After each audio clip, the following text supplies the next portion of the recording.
Hello there friends, welcome back to another episode of Generation Tech. My name is Alan. The Galactic Empire's strategy for bringing peace and stability to the galaxy was quite extreme. There are a lot of different ways you can stabilize a region. You could create economic opportunities for your constituents. You could pass policies that can support a healthy and well-educated populace. You can crack down on corruption and exploitation at all levels of government and also in the private sector. And of course, you can improve galactic security. Point is, there are a lot of different things you can do, and I've not even mentioned all of them, but Palpatine was extreme. And so he just focused on one specific area, and that was galactic security. This was not a well-balanced policy that included reconstruction of the mid and outer rim, or the targeting of corporate feudalism, or the relocation of refugees. There are plenty of problems like this that needed to be tackled individually, but Palpatine believed that the rapid construction and expansion of the Imperial Military would fix most of these problems. This would be a project that was larger and more ambitious than anything else the Empire did. The Imperial Military Industrial Complex was supposed to create a military force large enough that the Navy could station troops in every sector of the galaxy and respond to threats both large and small within a reasonable time. This was the dream, the desire of a pretty paranoid individual who had some severe ego problems and was highly fearful and mistrustful of the general population. But at least initially, this plan, this construction of this military, and also the retirement and decommissioning of the Grand Army of the Republic created a lot of jobs. We had entire worlds like Ferrix and Braca, whose entire economies were tied to shipbreaking and salvage. These, of course, weren't the highest paying jobs in the galaxy, but many people had been out of work for years because of the conflict. Any kind of economic activity is better than none, and one of the biggest problems with the Clone Wars was that it cut the galactic hyperspace lanes off. You no longer could freely travel from the core regions to the outer rim, and everything in between was also not experiencing the same level of traffic. And all throughout galactic history, most of the wealth is actually concentrated in the galactic core. So if you cut the core off from the outer rim, from the mid-rim, there's no more investment. There's no more capital being distributed to these other areas where people can grow and develop settlements, civilizations that also can prosper. The point is, simply by ending the Clone Wars, Palpatine had the makings of a huge economic recovery and boom on his hands, only if he played his cards right. What Palpatine did instead was interesting. He consolidated and then greatly expanded the defense industry. He did this through a variety of different methods. He would nationalize certain companies, and if they resisted, suddenly their board, their CEO, their designers were all labeled enemies of the state. And just like that, all the property was seized.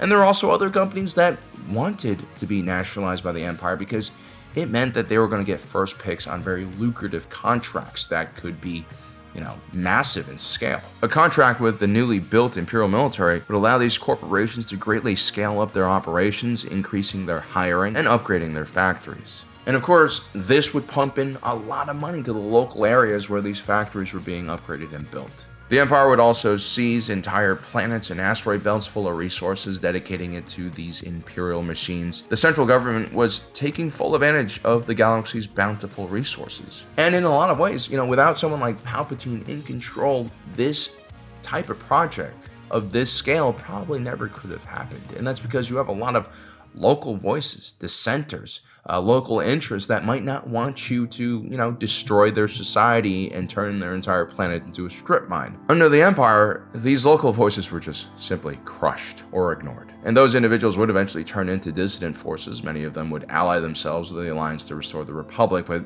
that's much later on. So during the Empire's first decade in power, this idea of build actually seemed to be working. When you pump money into any economy, it's always going to create some kind of effect. It's going to create jobs. It's going to create value. The problem is it sustainable? Is this money being spent well? Are you going to see returns from your investments? And, if you take a look at a country like China, which, during the Great Recession in 2008, they basically started subsidizing huge infrastructure programs all across the country. There's a lot of real estate development, and a lot of this stuff was great. High-speed rails, new airports, new port facilities, homes in the major city centers, right? There's this huge effort to move people from the countryside to the cities. But the problem is they overbuilt. They clearly overbuilt. They built railroad stations in the middle of nowhere. They built entire ghost cities that no one really wants to live in. And they're struggling because of this now, because of all of these resources spent on things that might not give them returns.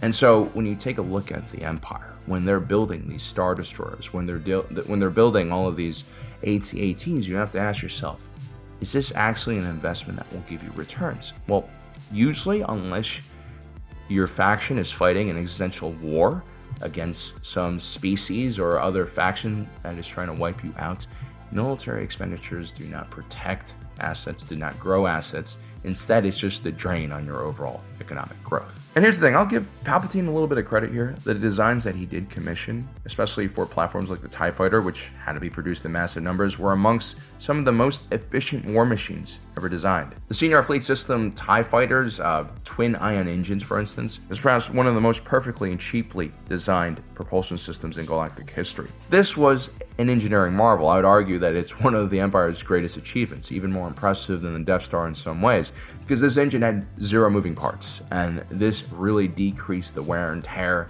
these engines had when they were being used, and it also made maintenance a lot easier. I mean, TIE Fighter pilots could basically make field repairs and get these engines running by themselves very easily because of this ingenious design. As a result, the standard TIE Fighter squadron was not only cheaper to field and maintain than your average Rebel starfighter unit, it's probably cheaper to field than most planetary defense force squadrons or even bandit and pirate squadrons. I mean, this is pretty impressive if you ask me, and I think this is probably the Empire's greatest strength. The cost per unit for all of their ships and vehicles was pretty low. I mean, they did a really good job at keeping prices down. And this isn't something you think of when you look at the Empire and things like the Death Star and the Imperial-class Star Destroyer. These larger vessels are designed to instill fear into the hearts of the enemies of the Empire. They're also supposed to impress people and make them think twice before trying to rebel against Palpatine. But the reality was, most people saw the cheap and efficient TIE Fighters far more than they did see Death Stars, and most planets were not visited by the mighty Imperial-class Star Destroyer. Instead, it was the Gazanti-class cruiser that took the central role in the Empire's peacekeeping missions. This was a 64-meter-long vessel equipped with a hyperdrive and 4 docking points for TIE Fighters. And get this, at the cost of just around 200,000 credits to build, this thing was slightly more expensive than an A-Wing or an X-Wing. This was the Empire that people saw more on a daily basis. A dusty old Gazanti-class cruiser waiting in line in the space lanes like everyone else. But then again, even the Imperial-class Star Destroyer at 1.6 kilometers long was quite cheap, all things considered. I mean, no, seriously, these things were just 150 million credits per unit. In previous videos, we've established that the galactic credit is almost like 1-to-1 with the US dollar. And so if we compare the 1-mile-long Imperial-class Star Destroyer's cost to, say, the most expensive warship here on Earth, the much smaller Gerald R4 class supercarrier, it's 150 million credits versus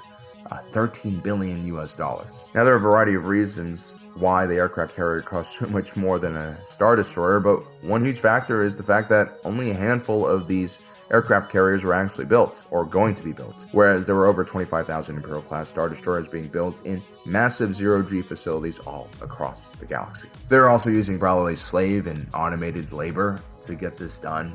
The point is, when you can scale up things to a certain size, you're going to just decrease the cost of everything significantly. So you want to know what 150 million credits or $150 million gets us today here on Earth? Just one F-22 Raptor. The United States might have the largest military force in the world, but compared to the Star Wars galaxy, we're really just nothing. Now, the Imperial-class Star Destroyer had some major issues. It wasn't efficient when it came to logistics, and the support it needed to be operational. But this was very much a psychological tool used by the Imperial Navy to create fear and obedience. It wasn't the most practical or efficient war machine, as it concentrated too much firepower and manpower onto one platform. But the point is, the Empire was still pretty cheap at procurement. It was able to leverage its control of so many natural resources. It was able to organize a variety of different vendors and manufacturers to work together efficiently to make these ships as cheaply as possible. And ultimately, this system was able to achieve Palpatine's goal of a fleet of Star Destroyers for every sector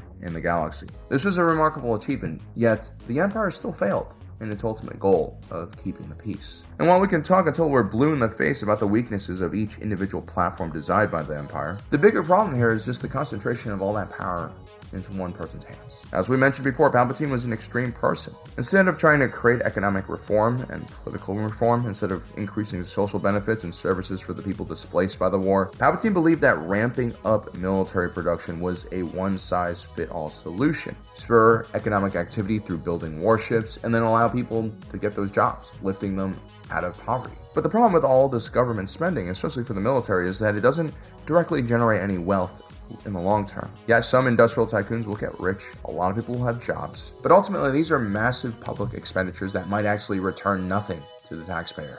I mean, these Star Destroyers might just get destroyed, and that's it. And to sustain this level of military expenditure, you basically need to expand your tax revenue, and the best way to do that, of course, is by increasing your total tax base, getting more people to have kids or immigrate to your faction. A large military presence can create a safe and stable environment that encourages families to take root and businesses to invest. The problem with Palpatine's industrial military complex was not only did it do a poor job at keeping the galaxy safe, it was actually exploiting people and also stealing resources from a lot of different worlds. And this actually shrinks the economy. It creates less economic opportunities for people, and it decreases tax revenue in those sectors. When Palpatine started squeezing the vendors and supply chains of his factories, that led to cost cuts all around. When the average machinist saw that his salary was no longer enough to basically take care of his family, he would probably start looking for other work, or at least look for a second job. Although finding a second job is difficult because the Empire in its early days was desperate for manpower, and their aggressive recruitment tactics led to the destruction and just de-staffing of many local businesses and industries. On many worlds, the Empire became not only the largest employer, but the only employer. You see, your job as the Emperor of the galaxy is not to destroy the Jedi or pursue some wild dream of becoming immortal. Your job is to serve the people. It actually doesn't matter if you're in a dictatorship or a democracy. Your job is to make sure that the average person has opportunities to work and provide for their family and be happy. It's really as simple as that. And so it doesn't matter if you're elected or not. I mean, if you can't provide those kind of conditions, people will rise up and they will rebel against you. These political systems we create are just a way of managing the relationship between the leader and the people. But ultimately, it's a relationship that is defined by one individual lording over the masses. And what Palpatine so foolishly saw as power was just one huge liability and responsibility that I think most sane people wouldn't want to have. Once the alliance to restore the Republic was established, Palpatine's mistakes were pretty predictable.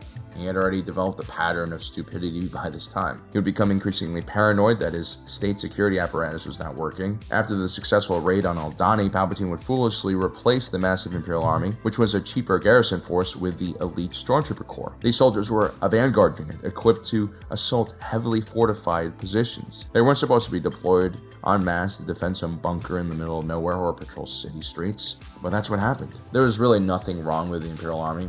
I mean, it was a much cheaper organization to maintain. They were perfect as a garrison unit. They were oftentimes levied from the local populace. And so you had people who actually were kind of invested in the local community. And so the way they acted was a lot better than some elite stormtrooper you're sending over there who's been completely indoctrinated in the Empire's propaganda and now has to basically patrol the streets and win the hearts and minds of people that he knows nothing about. This was a terrible mistake. As the government coffers started running dry and the Empire's financial engineering started running out of steam, the Empire would continue to push the manufacturers to create the same quality of ship, but for a much cheaper amount. And of course, that led to some very creative ways of finding labor. It's theorized that the Empire carried out their first public order resentencing directive to actually fill the prison with cheap labor that could eventually be sent to work camps. This killed jobs, actual real jobs, and it increased unemployment to even higher rates. It broke families apart. And this led to a cool down of economic activity. When you have a huge percentage of your populace in jail, there's going to be no exchange of goods or money or services or anything like that. And of course, this would lead to less tax revenue for the Empire's massive military. And on top of that, you're also unjustly throwing, I imagine, millions of people into labor camps, and a good percentage of these people, if they escape, are going to turn against the Empire. Whereas before, they were probably just happily working in an Imperial administrative office or working on the line in some senior fleet system factory. But no, you've turned them against the Empire. This is what Palpatine would do constantly with his more and more draconian crackdowns. As you can see, the whole situation was just not sustainable and would only get worse as Palpatine would get more desperate. Palpatine would continue to destroy the Imperial economy in order to keep up with battlefield replacements, which was becoming harder and harder because the rebels were getting more funding, recruits, starships, and the Empire's economic situation continued to get worse as well. And so while Palpatine had won the battle of creating a military-industrial complex and building extremely cost-efficient ships, he had lost almost every other battle, including the battle of public opinion, the battle of economy, and the battle of overall satisfaction with the state of the galaxy. In the beginning of this video, we discussed how an executive with a lot of power, who can get through the bureaucracy, the red tape, who can go around and sidestep the Senate, can really get things done quickly. But on the flip side, if you are an individual who doesn't listen to opposition voices or doesn't listen to cabinet members who are there to inform you about policy, then you're going to run into a whole different type of problem. Now, most leadership positions are not built for just one person. It's built for one person who's really good at delegating. And when you have a government at galaxy-wide level, well, that's just too large for any single person to run. Palpatine's economic recovery plan post-Order 66 was stupid, dangerous, impractical. I think any economist could have taken a look at his military-first ideology and said, don't do this. You're going to destroy your own tax base and you're going to run out of tax revenue, and ultimately your military is going to run out of money. But Palpatine never listened to anyone. He forgot the number one rule of leadership. The people aren't there to serve you and your goals. It's really the other way around. It's important to have a trusted group of individuals beneath you who can always challenge you and tell you what you're doing wrong and give you advice about very specific things that you might not have the time to study and learn. This is even more important when you're ruling over not just a nation, but an entire galaxy of planets. Palpatine should have had a proper governing team around him.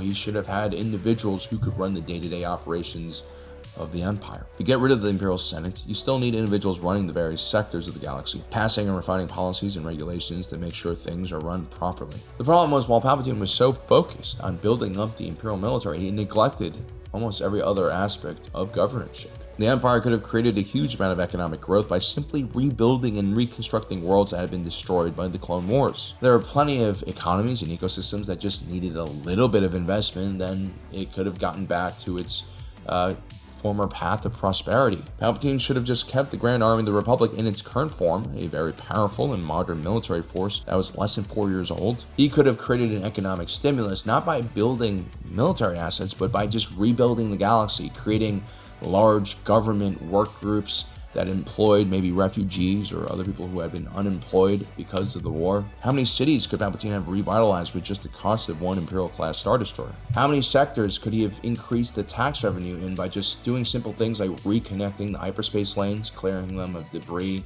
reconnecting communications? There are some really simple things he could have done to bring the galaxy from wartime back to a sense of normalcy. On top of that, the galaxy would have been training billions of skilled labor who specialized in making planets habitable. These work crews could eventually be used to colonize even more planets in the Outer Rim. That is where you actually are going to get growth of the economy, by discovering new planets and settling them. So ultimately, Palpatine's pursuit of the cheapest military force in galactic history blinded him from the real problems that he should have been tackling. It led to a down-spiraling situation that ultimately trapped Palpatine in a pretty difficult situation, and this probably never would have happened if he didn't kill all of his advisors. Many of these individuals had been allies to him when he was still the Supreme Chancellor of the Republic, and in a lot of ways he was a much better ruler when he was still placed in check by the opposition, by the Senate, by the judicial branches, and everything else. Well guys, I hope you enjoyed today's video. Don't forget to subscribe and hit that notification button down below so you don't miss out on the rest of our awesome content. And as usual, my name is Alan, reminding you that my allegiance is to the Republic, to democracy. I'll see you next time.